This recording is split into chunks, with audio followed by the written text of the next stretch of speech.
and I read it and I tried it for myself and I spiraled. I was simply still running away from all my issues. My friends know that I don't drink water, okay? This book made me go to therapy. Oh, like this was traumatic. I went to therapy and I ranted. That's all I did. And it felt great. But there's also one more thing you can do to help yourself out mentally. I think a lot of people that get ahead in life know what they want. Pretty pleased with a cherry on top. Like, you can't be self-diagnosing either. So, or rant to your friends. Like, don't think too much. It's just so cute. I'll read you something. Hey friends. Today I want to talk about self-help books and why they don't work. Well, at least for me, because I don't like being told what to do. I don't know why I read self-help books, because they literally tell you what to do. They're like, hey, you should do this and this and this, and it may change your life, but it has not changed my life. I know it is also like my issue because I don't really want change. I feel like self-help books really sent me down a rabbit hole of attempting to change, because for me, for a while, it started with, hey, I think I should change. And then it was, I don't think I'm good enough. And I don't think like I'm a good person. What else can I change? And got to the point where I'm like, maybe I need a new personality or something. Like I don't think I'm doing this right. But I really feel the beauty of being human is imperfection to an extent, you know? These are some books that I've read that are clearly just self-help books. This one, Atomic Habits. Everybody, I swear to you, who reads self-help books have read this book. That's why I got it and I read it and I tried it for myself and I spiraled. So like, I do agree, start small changes and then build up, right? Which I did. I built like a whole routine, maybe drinking a glass of water a day. My friends know that I don't drink water, okay? So I did that for a few months, right? And I realized like, hey, I don't think this is making me any happier than I am. I do miss the routine though, like of like getting up at like 9 and like going to sleep at a reasonable time. But I felt like the results weren't the results I wanted. I was simply still running away from all my issues. I thought if I build a good routine, then everything else will follow. I feel like I do that with a lot of things, especially with like reading books, especially with self-help books. So every time my relationships crash and burn, I start reading books like crazy and I'm like, hey, I need to change myself. But like, there's nothing else that I really need to change about myself.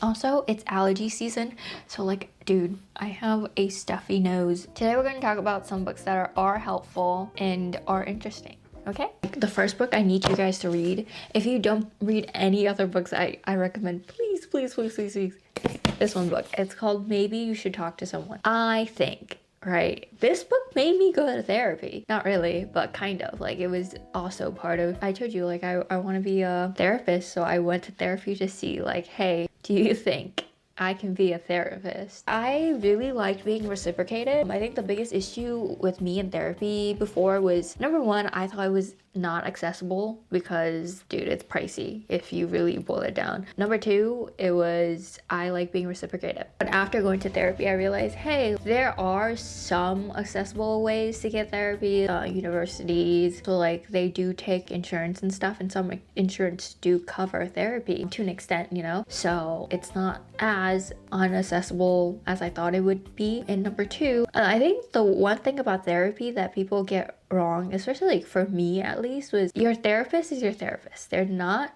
your friend, and they can't, even if they wanted to, feed your delusions. They're just there to tell you, hey, this is the logical solution. They're gonna try to lead you on and make you realize, hey, oh, like this was traumatic, or, you know, it's more helping you reach that conclusion. They can't do it for you. They shouldn't be if they are, but they can't do it for you. For me, like growing up, I always thought they're just gonna look you up and down and like judge you. They know so much of your problems, but you don't get to know about their problems. And I personally felt like it wasn't fair. That's why I love to rant to my friends, because I'm like, hey, like, I tell you my problems, tell me your problems. But like, I feel like honestly my friends don't have that many problems, so it's just like me ranting. So regardless, like, I went to therapy and I ranted. That's all I did, and it felt great. She validated my thoughts, and that was all I wanted. Yeah, it's stories about her getting therapy as a therapist and some of her experiences with her patients and stuff, and it's super interesting. It was a really good good read. It's an easy read, and like it's not too hard to understand and to relate to. I really do think like if you're gonna read any book, this book, please give it a read. It's so good. Like I was bawling at the end of the book. I was just like crying. And I feel like real life stories really do change your mindset and like help you understand so much more than any self-help book can. Number 2. This is the book I've been reading recently, and if you guys been wondering, if anyone at all has been wondering where have I been, I have been reading this book. It's called Good Morning Monster, and it's kind of the same gist of like a therapist writing about therapy, but this one isn't about her getting therapy. It's about her being a therapist, and she picked out 5 different patients that she considers heroes. But I really do think like anybody who gets therapy, you're a hero in itself. Like, does that make sense? Like, you are a hero if you get therapy, because dude, going to therapy is kind of scary, not gonna lie, because like you go there and you tell just like honestly a stranger about your whole life, and even though it's their job to keep everything private and stuff, that's you being open about it. I think like for me, I can talk about like honestly anything if you're willing to listen to me. Like I wouldn't change that, because I think it's hard for a lot of people to be that open and talk about stuff like I do, even though my there's this thing in Asian culture where it's like you shouldn't tell people stuff. You have a reputation to keep up with. I have done so many things that I'm not proud of, but like I really don't care about what do people think about me. I just would love to share this with you, and if it does end up helping you, that's amazing, and if it doesn't, just laugh at it. I don't know, like I feel like sharing stories really keep life entertaining. Okay, back to this. I would say like 5 different chapters or 5 different parts of the book, and it's 5 different patients that have gone through some traumatic events, and dude, like it's wild. But this book made me cry like every freaking chapter, so be ready. I think I relate to like a lot of bits and pieces in the book with her patients, because like we all have like, okay, maybe not every person has relationship issues or issues with their parents, and like, you know, but like to an extent, but not as traumatic as this book is. Oh my Jesus, there's a lot going on in here. But the second book is about a Chinese man, and dude, I related so much to like the Asian culture. At least there's also like multicultural aspects to this. These books like are so eye-opening, but there's also one more thing you can do to help yourself out mentally. At least it helped me mentally, is writing things down, your core values, and seeing what do I want in life and how do I get there. I wrote down my core values after going to therapy. Number 1 is family. Number 2 is communication. Number 3 is learning, relearning, and unlearning. 4 is self-love and the ability to love. And then I wrote optimism to an extent, feeling and understanding of emotions, the ability to have wealth, because growing up, parents have always argued about money. And I really do think money solves some problems. Sure, it's not going to solve all your problems, but you should have income, because life is so much harder without money. And the last one I wrote is a preservation of culture, because like growing up, I didn't feel the need to keep Mandarin or like Fujianese. I just thought like, hey, I live in America, I want to blend in. But honestly, I'm always forever going to be like labeled Chinese, regardless of growing up in the States, you know? It's still Chinese American, American Chinese. It's neither and both at the same time. So learning Chinese and like keeping the language of my parents really helped with like my identity issue, stuff like that. I mean, I'm still working on it, because there's so much to know and to understand, but there's so many people with that language and so many people that look like me that I want to be able to communicate with, because all of the things I learned here are simply things I learned here, you know? Like I feel like media is always going to be biased, especially when countries don't like each other. Like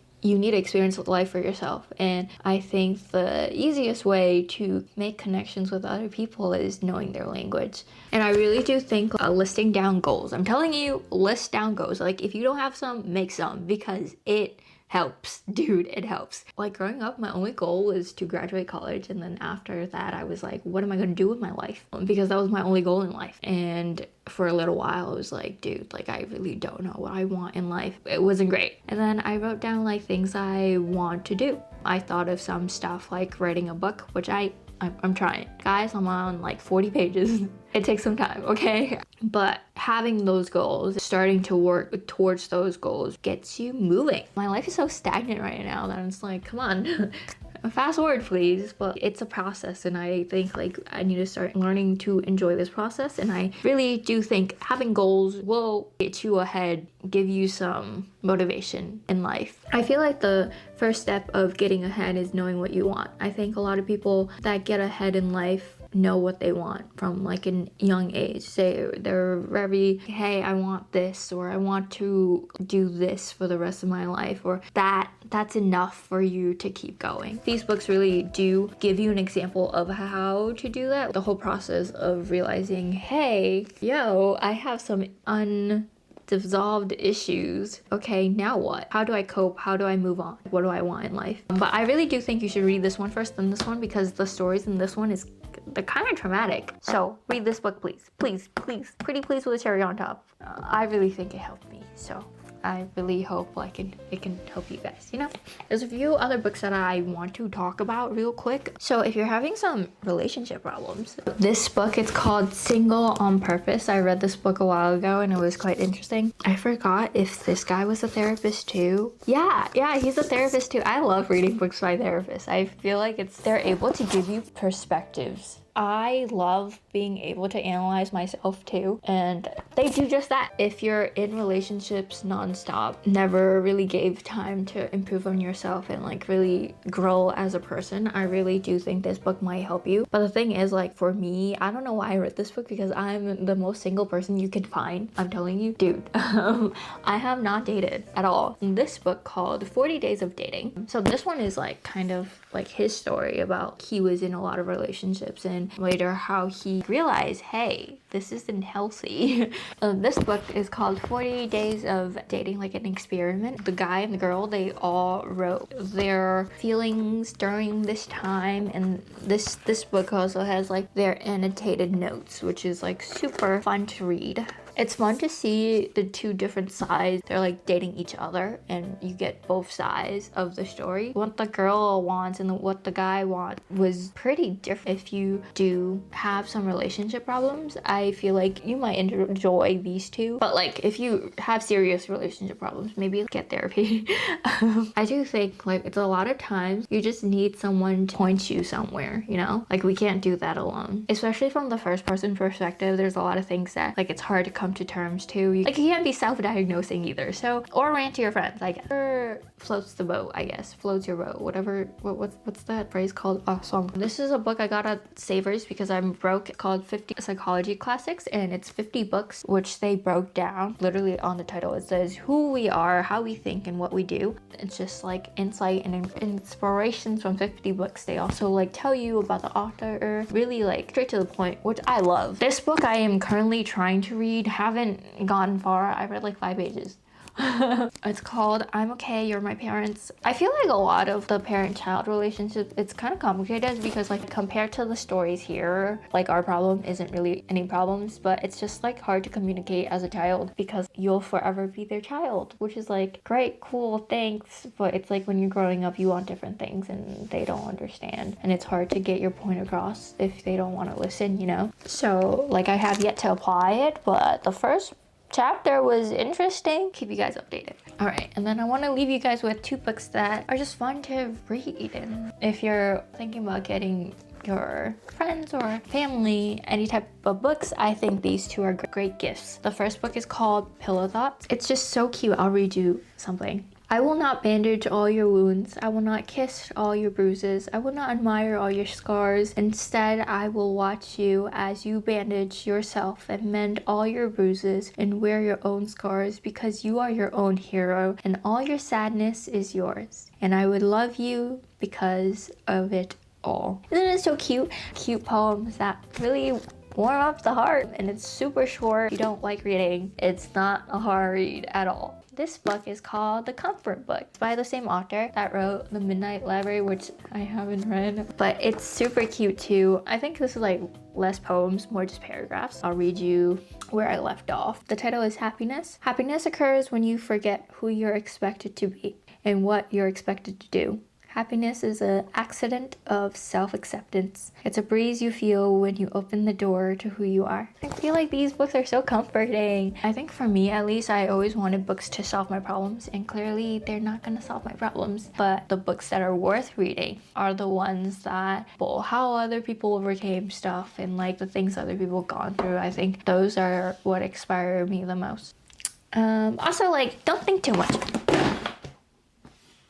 That didn't happen. Also, like, don't think too much. I feel like I overthink a lot of things. When I'm more productive and like more busy as a whole, I'm actually much happier because I don't spend my time overthinking. And I feel like a lot of the stuff in life, it's just put action to it. Just go do it, okay? Like, what's stopping you? Like your thoughts? Stop thinking. I know it's a lot, like it's so much easier said than done because all I do is think. But whatever you want to do, I really hope that you can start. We can start today, okay? Now's the best time. And have a great day. Dude, I have so many other books to read. There's also like a lot of other things I would like to say, but like getting them on video and editing and stuff, like it honestly takes a little while, okay? Even though I'm not great at it, but there's a lot of things I would like to share. So wait on it, I guess. I'll try to post more. But 就这样。